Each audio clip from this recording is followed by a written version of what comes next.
everybody? You know me, it's Paul with Washington Pro Carpet Cleaning.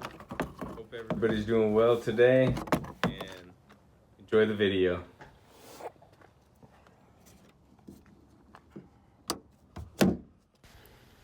Okay, so today I'm taking some time after work. I had a few of those condos to do that aren't really that great to watch. You've seen them where I bring my Oreck orbiter up in a little wagon and it's the teal green carpets. I had 3 units to do and they were just too clean to even bother doing. But today I'm going to be cleaning up my Mytee ECO 14 Pro Lite.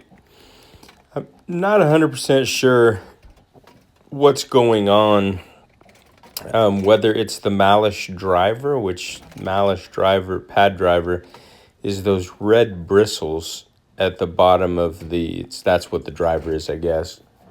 I don't know if it's pushing through my Zinger pads or my Ironman pads, or just not sure, because I'm going to show you, it seems every job that I've been doing recently, I pick up a ton of what I thought was cat and dog hair, but it's actually carpet fiber, and that's got me a little worried. This is, I guess, stainless steel, so I'm going to spray it down, and I need to clean it up because, boy, it just picks up a lot of stuff, and being stainless steel, it'll show everything. But I had the same situation with the Oreck orbiter when I first used the green brush on carpet. And green brush is pretty aggressive. You know, you have to kind of run it over concrete and water at the same time for maybe 3 to 5 minutes just to kind of break it in so it's not so rigid. And I already did that with this Malish pad driver when I first got it, so I don't know if I have to redo it. But you'll see when I flip it up, just a ton of carpet fiber. And this seems to keep happening. And then if I take it into my second or third job, I end up having clumps of the fiber shake off or fall off the bottom or out of the back end onto the customer or the client's carpets. And that just doesn't look good when that happens. So anyway, I think it's probably about 50 degrees out here today in the state of Washington up in Poulsbo. So I'll put my drink down there and get to work. I wanted to grab a smaller washcloth type rag so I could get in and around the areas that need it. And let me know what you guys do if you're a carpet cleaner. How do you clean your machines? You know, I've heard people say they spray them off with a water hose, which probably would be good for the backside back there. But I've also heard people say that by spraying water up in there, you can ruin the bearing and have to replace the bearing a lot quicker. So let me know your thoughts. I thought about just taking a shop vac and kind of sucking all the crap off of it, but you definitely have to wipe it down. And I am sure after using the cotton cloth that a microfiber would have been 100 times better, just simply because microfiber it's almost magnetic. It picks everything up, and this thing was picking it up and dropping it in other places. So, and you could see the armature that I'm cleaning down here, these great big heavy metal arms that hold the motor in place.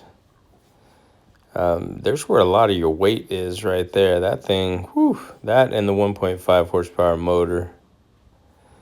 There's definitely a lot of weight in that. With the big wheels though, 100 pounds, not too bad to get up and down. I mean, it is kind of a pain to get up and down stairs, but I'm not going to go there. With the big wheels and with the blue handle that I put on the top of the machine to assist in allowing me to better position myself to pull it up. It's been working just fine. And I know a lot of guys have asked me about the package, the $15.99, where you get this machine without the water tank and the sprayer. You get a marketing kit. You get all kinds of goodies with it, pads, chemicals. I can't remember the whole lot, but Damon, the owner of the endcapstore.com, has told me he's trying to get an order in from Mytee. These are really popular machines, and he's trying to get an order in of some of them without the tanks and the sprayers. Right now, all he has, I think it's a $2,500 package, which comes with the sprayer, which has the pump that jets out the water in front of you, and the water tank. So keep an eye open. I'll post something on my community page, just a picture post when they have the machines available again, in case you're interested in picking one up. Again, I think the financing on it's pretty simple. It's like $31 a month, and you can own it, the whole kit, or you can go ahead and just pay the $15.99. So, and then depending on where you live, like for me, it was, cheaper just to have it sent over to Seattle to a logistics trucking company, and they received it. Look at all that fiber in there. I mean, it's just packed underneath the driver. This is the Malice driver I'm talking about. It's kind of bristly, and I don't know if it's digging through the pad and pulling up fiber. I'm not sure. I don't see any damage when I'm working on it, but who knows? But back to what I was saying there, you can have it shipped to just a regular trucking receiving company. They call you when it gets shipped in. It comes in on a pallet, strapped on real nice and boxed really, really professionally. And you can just go in, show your ID, and pick up your product. It's a lot cheaper than trying to do it with UPS, FedEx, or whatnot, because those shipping or those trucking companies are equipped where these guys, once it comes across wherever it's going, whatever state you're in, the end cap store's in Las Vegas, Nevada. Look at that crap under there. That's not a mouse. That's built up fiber. It gets that way on both sides of the wheels, and then that's what drops off in people's homes if I don't clean it up. So pretty bad. But anyway, depending on how far you are from Las Vegas, they'll put it on a shipping truck and ship it out to you. And the trucking company that receives it, they're already equipped. The big diesels just back into their loading ramp or whatever they got, and they unload it and then give you a call. You come down and pick it up. Simple. It doesn't cost very much at all. Can't remember what the rate was over there. Seattle is 30 minutes away from me if I take a ferry. So I get on a ferry. It cost me $15 to ferry across to Seattle and 15 back, versus driving almost 2 hours around the Puget Sound water and crossing over on the Tacoma Narrows Bridge just to get to Seattle. So see all that junk coming out? Whoa, craziness. And I am going to, on the Oreck today, I'll wipe it down a little bit, but the pad driver from challenger.org or challengerorg.com. I'm not sure what it is, but it's the Challenger company that makes, they call it a 10-inch Oreck pad driver. It's made of wood. I love the thing. It's just been working fantastic since they fixed the prototype. The only problem now is the wood actually, it'll kind of give a little bit. And I think because it's colder weather, it might be expanding or, shrinking a little bit. And that'll happen. And you'll see it doesn't really hold secure onto my cup driver anymore. I can hear it making a kind of a noise, and I checked all my fittings, everything's tight, and then I shook on that, and found that was loose. So I'm going to put a little bit of duct tape around the cup drive and then shove the pad driver back on so it hopefully fills the gap and tightens it up. It was a little cold and strange out here. I probably should have waited and used a little sandpaper, sanded everything down, a little warmer heat, or maybe a blow dryer, and then, or maybe electrical tape, I'm not sure. But anyway, you'll see it doesn't seem to really grip on there very good. Although after I took it over by my garage and put it on a flat surface and stomped it down, it looks pretty good. So we'll see how that works. And again, I'm going to clean inside. Luckily, I can get my hands in there. You know, too bad they didn't make a skirt for this thing. You know, maybe I'll come up with that design. Just a little plastic skirt that goes just below that bumper there, that blue bumper. If you had a little bit of a skirt area just past my thumb all the way down to the driver, and as long as it doesn't touch, maybe that would prevent all that crap from shooting up in there. Plus, up inside there you have your that's where your main connection is, so you definitely don't want to get that all clogged up. Yeah, you'll see here in just a second. I am enjoying the VLM. I've had a few people tell me they are switching over from either truck mount or portable steam cleaning. Same thing I did. And a little nervous about it, I guess. But hey, watch my videos. I even had a guy comment, and he's like, I can't believe people would choose this method over traditional truck mount steam cleaning. And I told him, I said, no, yeah, there are some situations where a truck mount steam cleaning is needed, but those aren't the jobs I want. They're too dirty. They're rat nasties, what they're called in the industry. If you want to spend your time cleaning a bunch of rat nasty carpets, be my guest. I've started after I think it's been a year and a half doing VLM. I've got to the point to where I walk into a job, and if it is just so bad that I know it's not going to come clean, and it wouldn't have come clean even with my truck mount. You know, it might have looked better when it was wet and shiny from the water, but as soon as that water dried and evaporated up all the remaining dirt that sunk down below the carpet, it would still be a mess. So anyway, that was my comment to him is, you know, if I get a rat nasty, I'll be sure and refer him out to you.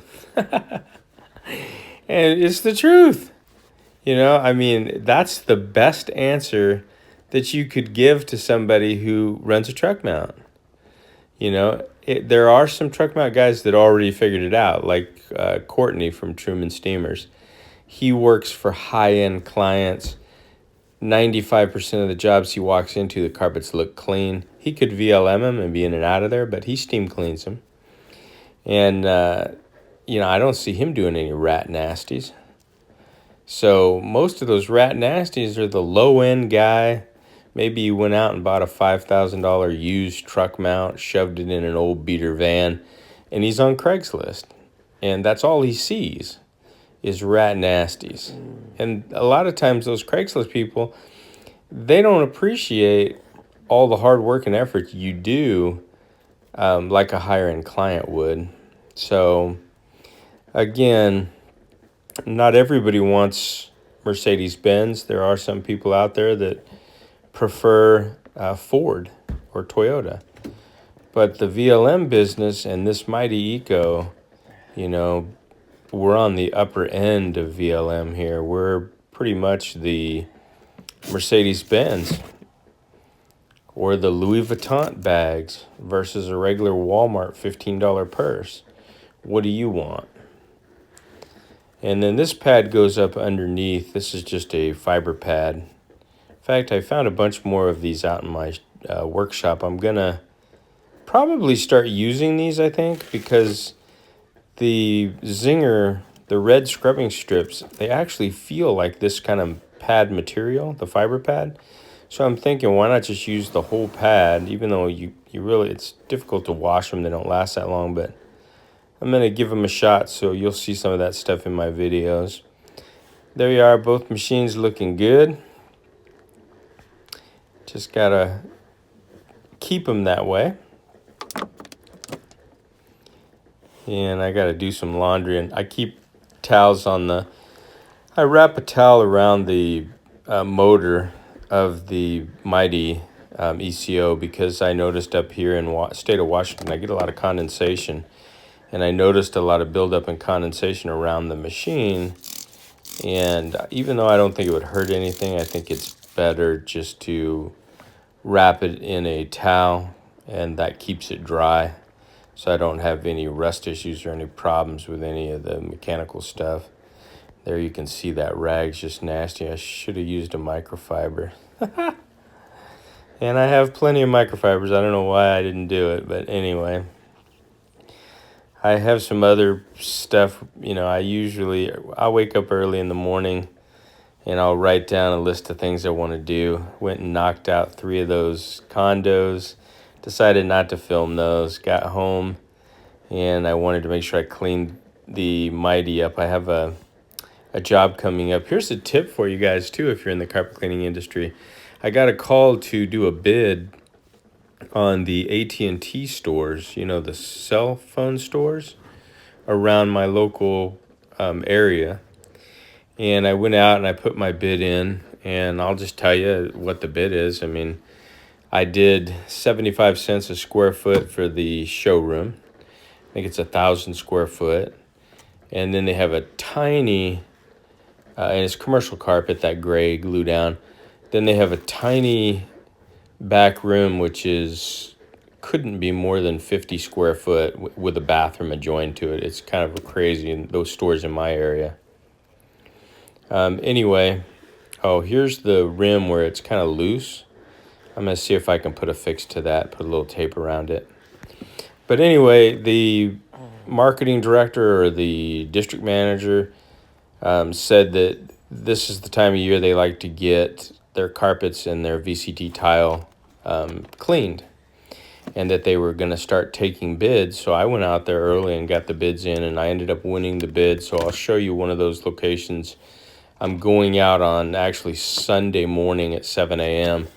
One thing is they're open from 10 to 8, I think every day, 6-7 days a week out here. So you do have to get in and get it done. That's the beauty of the VLM. Make sure you explain that it dries within an hour or two, so that when you're done, they can get right back to it. So if you're a carpet cleaner and you have those AT&T, those little tiny cell stores in your strip malls or near Walmart or whatever, go out and see if they're looking for their carpet cleaning. And maybe the district manager in my area gave us all a tip and let us know that this is the season or the time that they want to get them cleaned what they want to do is get it in the 2020 budget. So I think I quoted them $100 to strip and wax the VCT in the back room, and then 75 cents, so 750 for 1,000 square foot of showroom carpet, and that got approved. So I'm not sure what the quotes are going to be in you guys' area, but you would know. But definitely get out there and just see a manager and say, hey, I just was wondering if you guys are looking for an estimate on carpet cleaning, and maybe if you have VCT tile in the back, I'll take a look at it and leave you an estimate. And you might be surprised. You might be Johnny on the spot just on time. So good luck with that. I'll post my video. I'm going to use my Mytee on the carpet, so that'll get it done really quick, since I'm going to get there at 7 a.m. and I think they open at 11 on Sunday. And then I'm going to get some floor stripper, maybe a gallon of floor stripper from Home Depot. Throw that down in the back, agitate with the Oreck Orbiter, shop vac all the garbage up, and then spray it with vinegar, mop it all up, and then apply maybe 3 or 4 coats of wax, whatever I can get on it. You can see I'm having difficulties, the tape, because it's so cold. You know, there, that kind of fitted on there. I just need to get it on there a little tighter. I'll get her handled. But anyway, I'm going to buy another one of these just to have it on hand because they're that good. I mean, you know, I don't put the brush on, so I don't care if that thing never comes off other than just maintenance. But funny, here I am thinking I'm banging it on there tight, and the pad driver is still sitting in the back of my van. Oh, Paul. Oh my gosh, go ahead, break it. It just doesn't seem, you don't hear the suction? Well, this is why. There she sits up on the ledge. So I'll fit it on there and I'll take it down over near my garage. There's a concrete area right in front of the door, and I'll just kind of get it put on there even, hopefully. My next job, or my next task that I wrote on my list of things to do this morning was I haven't put those 10-inch wheels that I purchased on my 175. You know, I bought, I went from the tiny dinky wheels it came with to those orange 5-inch wheels and found out those were too dang small. Got stuck in a set of stairs that had concrete stairs that were just slabs. So I bought 8-inch wheels, and then that worked just fine. That's what's on there now. But there were a couple of staircases where the lip hangs over, and it was just defeating the purpose. It was so hard to pull it up. So I looked on Google, and I wanted to see what the standard contractor's riser height is on a regular set of staircases, and they said it's 9 inches. So there you go. I had 8-inch wheels. I was an inch below it. So I ended up buying the 10-inch wheels. Boy, I'm going to tear this up, ain't I? I bought the 10-inch wheels, and I'm going to take the 8-inch off and put the 10-inch wheels on. That's going to help. Plus, the way that I had the wheels hooked onto my 175, you know, I had to mod it. You could look back at that. The way that I was able to raise the distance and raise the wheels up high enough so it wasn't scraping the ground, it's like an L-shaped bracket. But the L-shaped bracket was closer to the ground than the actual wheels. So the 8-inch was pretty close. Sometimes you could feel it touch the edge of the stairs when I pulled it up. So 2 more inches will solve that problem. This looks okay. I still may have to pop it off there and retape it. I might use electrical tape. I certainly don't want it wobbling, but I definitely don't want it being loose. It was really chattering around. Now you can see I got all kinds of crap on the bottom of it. I'll get my brush and I'll brush it off, and then I'll get it situated back in my van. But anyway, that's my next task. I got my machine in the garage, so I'm going to go in the garage and switch wheels. And also will probably start up my portable extractors. I've got 4 portable extractors out there, and sometimes they sit for a while, and I don't want the pumps and vacs to kind of get seized up or whatever by not being used. So I'll run those for a little while out there. And then last thing on my list is just to put a short video up for you guys and gals. And I wore that chest harness. I love this thing, but you guys will have to tell me, is the video bouncing around? Is it okay? I know I don't always get, like, you know, my hand goes somewhere like over there and you don't see it because the camera's posted on my chest. So whatever. Let me know. I got to also do some laundry, clean these towels up. I got to let my dog out to play. His little friends are waiting over there. The black dog's a boy dog. His name's Perseus. And boy, he doesn't like my black lab. They just run back and forth and bark at each other. But the half pit bull, I think it's half boxer, half pit bull is the girl dog, and her name is Penelope. She's beautiful. She's sand color with bright blue eyes, and she'll sit sometimes for hours at the gate looking at my house waiting for my dog to come out. And when I get home from work, she knows. She runs to the gate, and I go, okay. I'll go up and let my dog out so he can go over, and they sit and stare at each other, and then the boy dog comes over and makes them run back and forth along the gate. It's kind of funny, but the girl dog, I think, more than anything, is probably his girlfriend. So eventually I'll have to talk to the owner. I do see her all the time, but maybe she'll let my dog come over and play with just the girl dog. I think the boy dog's a little jealous. But anyway, I appreciate you guys joining me. I've got more work to do. It's Monday. I knocked out the 3 condo small rooms. You've seen those over and over, and that's done. And I figured I'd just come home and get some of these things on my to-do list done. Machine's clean, ready for the next job. Be sure and go hit your AT&T stores and put your bids in. I would say safely 50 cents a square foot to 75 cents on the carpet.